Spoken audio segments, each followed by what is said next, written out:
నమస్తే. మావోయిస్టులకి పెద్ద ఎదురు దెబ్బగానే చెప్పుకోవచ్చు. మొన్నటి వరకు ఆపరేషన్ కగార్లో చాలా మందిని ప్రాణాలు కోల్పోయినటువంటి మావోయిస్టులు మరోసారి ఛత్తీస్గఢ్ అడవుల్లో ఎదురు కాల్పుల్లో సుమారుగా 30 మంది మావోయిస్టులు చనిపోయినట్టుగా అర్థమవుతా ఉన్నది.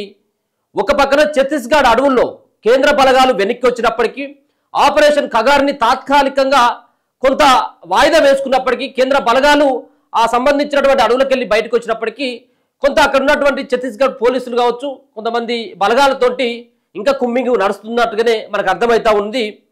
ఒకేసారి ఛత్తీస్గఢ్ అడవుల్లో మావోయిస్టులు తారసపడడం, అలాగే పోలీసులకి మావోయిస్టులకి జరిగినటువంటి ఎదురు కాల్పుల్లో 30 మంది దరిదాపుగా మావోయిస్టులు అక్కడికక్కడే మృతి చెందితే ఆ పోలీసులు సైతం కూడా ఒకరు మృతి చెందినట్టుగా తెలుస్తా ఉన్నది. ఇక ఈ సంబంధించినటువంటి ఈ ఎదురు కాల్పుల్లో మావోయిస్టులకి కీలకమైనటువంటి నేతగా భావిస్తున్నటువంటి కేశవరావు సైతం ఆయన మృతి చెందినట్టుగా అర్థమైతా ఉంది. కేశవరావు అలియాస్ బసవరాజు.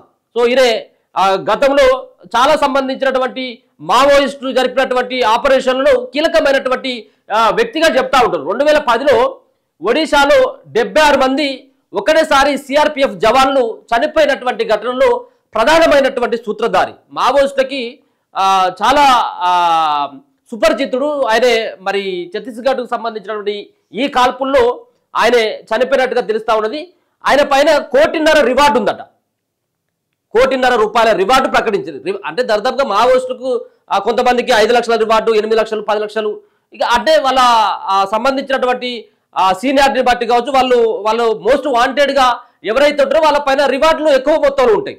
అంటే 1.5 కోటి రివార్డు ఉన్నటువంటి ఈ వ్యక్తి కేశవరావుని మరి జరిగినటువంటి ఎదురు కాల్పుల్లో ఆయన కూడా చనిపోయినట్టుగా అర్థమవుతా ఉన్నది.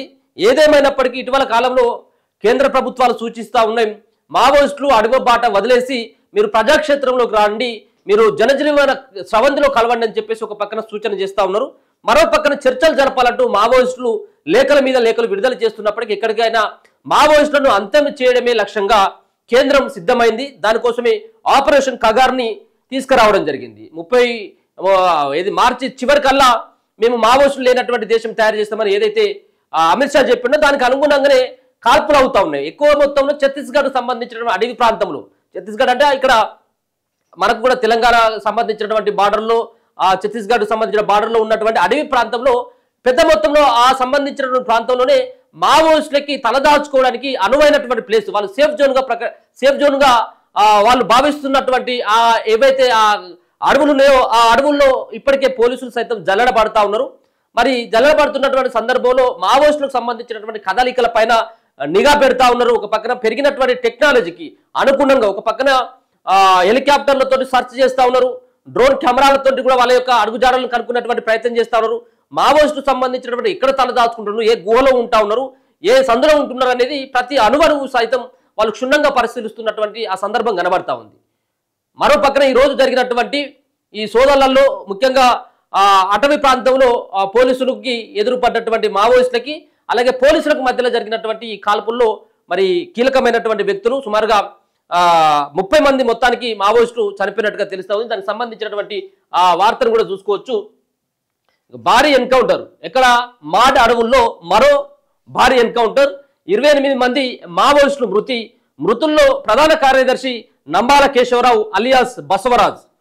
ఈ పేరు దరిదాపుగా చాలా మందికి తెలుసుంటుంది. ఎందుకంటే ఒకనొక సందర్భంలో 2010లోనే ఒడిశాలో 76 మంది మృతికి కారణమైనటువంటి బసవరాజ్ అలాగే కేశవరావు ఈయన మృతి చెందినట్టుగా కూడా చెప్తా ఉన్నాడు. ఈయన మావోయిస్టుకు సంబంధించిన పార్టీలో ప్రధాన కార్యదర్శిగా ఆయన కొనసాగుతా ఉన్నాడు.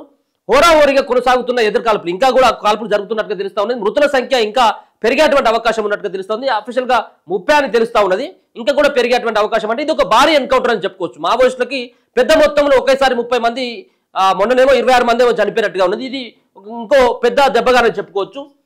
వీళ్ళైతే 28 మంది అని రాసిళ్ళు. మనకున్నటువంటి సమాచారం వరకు అయితే 30 మంది చనిపోయినట్టుగా తెలుస్తా ఉన్నది.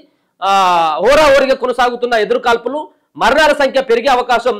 ఓ జవాన్ సైతం కూడా మృతి చెందిందట. మావోయిస్టులకు మరో భారీ ఎదురు దెబ్బ తగిలింది. ఇవాళ ఉదయం ఛత్తీస్గఢ్లో జరిగిన భారీ ఎన్కౌంటర్లో 28 మంది మావోయిస్టులు మృతి చెందగా మరికొంతమందికి గాయాలైనట్లు తెలుస్తుంది. ఈ ఘటనలో ఓ జవాన్ సైతం మరణించినట్టు సమాచారం. మృతుల సంఖ్య మరింత పెరిగే అవకాశాలున్నాయి. కాల్పుల్లో మావోయిస్టు పార్టీ ప్రధాన కార్యదర్శి military commission chief Nambala Keshavarao alias Basavaraj alias Ganganna మృతి చెందినట్లు తెలుస్తా ఉంది. 3 పేర్లు ఉన్నాయి ఆయనకు. ఒకటేమో కేశవరావు, అలాగే బసవరాజ్, దాని తర్వాత గంగన్న. ఈ 3 పేర్లతోటి ఆయనే చలామణి అవుతా ఉన్నాడు.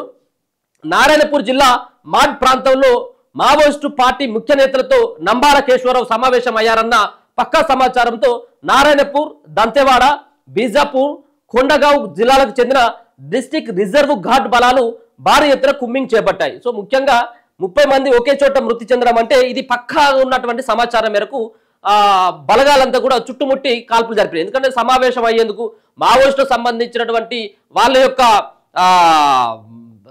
ప్రాబల్యం తగ్గుతున్నటువంటి దశలో వాళ్ళ కార్యాచరణ సిద్ధం చేసుకునేందుకు ఏ విధంగా వాళ్ళ యొక్క కార్యాచరణ ఉండాలి, వాళ్ళు ఏ రీతిలో వెళ్తే బాగుంటుంది, మనం పోరాటం ఏ విధంగా చేయాలన్నటువంటి దాంట్లో భాగంగా ఆయన ఒక పక్కన ఆ మీటింగ్ కి హాజరైనటువంటి సందర్భంలో ఒకేసారి ఆ కాల్పులు జరిపినట్టుగా తెలుస్తా ఉంది. మీటింగ్ జరుగుతుందని చెప్పి స్పష్టమైనటువంటి వాళ్ళకు సమాచారం ఉండడంతో ఈ కాల్పులు జరిగినట్టుగా తెలుస్తా ఉన్నది.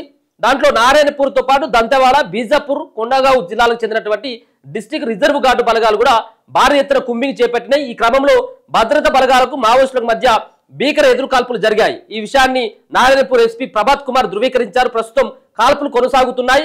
భారీగా ఆయుధాలు లభించినట్లు కూడా తెలుస్తుంది. ఇటీవల కర్రెగుట్టల్లో ఇటీవల జరిగిన ఎదురు కాల్పుల్లో 15 మంది మావోయిస్టులు మృతి చెందినటువంటి సంగతి మనకు తెలుసు. మొన్న జరిగినటువంటి కర్రెగుట్టలు ఏవైతే ఉన్నాయో ఛత్తీస్గఢ్ అండ్ తెలంగాణ బార్డర్ ప్రాంతంలో ఉన్నటువంటి కర్రెగుట్టలో జరిపినటువంటి ఆ ఎదురు కాల్పుల్లో 15 మంది మృతి చెందితే ఇలా మాడి అడవుల్లో మరి వాళ్ళు 28 మంది అని వీళ్ళు రాసిండ్రు. సో 30 మంది చనిపోయినట్టుగా ఇది పెద్ద ఎదురు దెబ్బగానే చెప్పుకోవచ్చు. బలిమెల ఘటనలో నంబాలది కీలక పాత్ర. ఒక పక్కన 30 మంది మృతి చెందినప్పటికీ దీంట్లో నంబాల కేశవరావు మృతి చెందడం ఇప్పుడు ఇది ఒక సంచలనంగా మారిపోయింది. ఒక అగ్రనేతని మరి మావోయిస్టు కోల్పోయిన దీనిపైన కొంత ఇంకా అనుమానంగానే ఉన్నప్పటికీ వాళ్ళు ఎక్కడ కూడా చెప్పలేదు.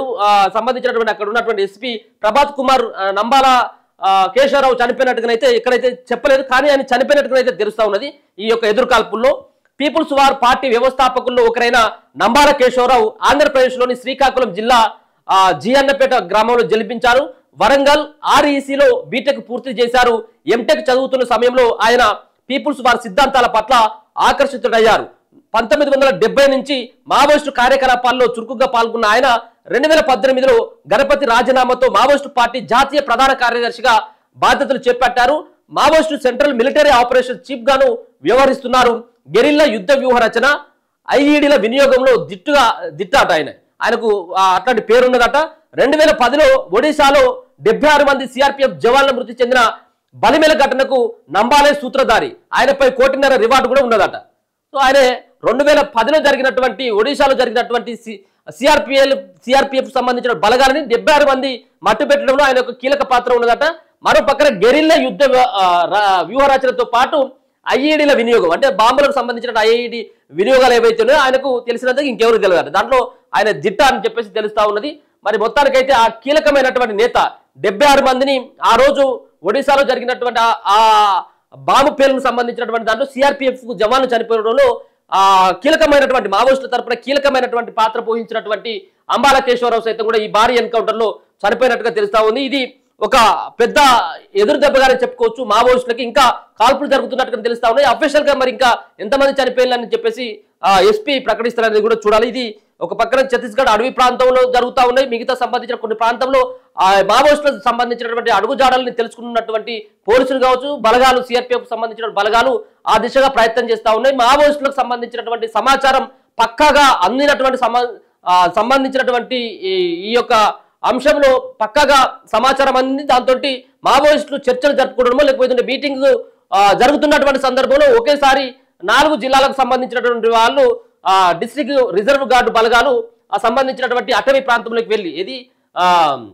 నారాయణపూర్ తో పాటు దంతెవాడ, బీజాపూర్, కొండగావ్ సంబంధించినటువంటి జిల్లాలకు సంబంధించినటువంటి పెద్ద ఎత్తున కూడా దాదాపుగా 300 నుంచి 400 మంది బలగాలు ఆ సంబంధించినటువంటి అడవుల్లోకి వెళ్ళి ఎదురు కాల్పులు జరిపినట్టుగా వాళ్ళపైన కాల్పులు జరిపినట్టుగా తెలుస్తా ఉంది. ఈ కాల్పులు జరుపుతున్నటువంటి సందర్భంలో ఎదురు కాల్పులు జరిగినాయి. దాంట్లో ఒకరు ఆ బలగాల్లో ఒకరు కూడా పోలీసులు కూడా ఒక జవాన్ కూడా మరణించినట్టుగానైతే సమాచారం అయితే అందుతా ఉంది. మొత్తానికైతే మాత్రం 30 మంది మావోయిస్టులు ఈ సంబంధించినటువంటి ఘటనలో చనిపోయినట్టుగానైతే అర్థమవుతుంది. చూస్తూనే ఉండండి మన తొలి వెలుగు.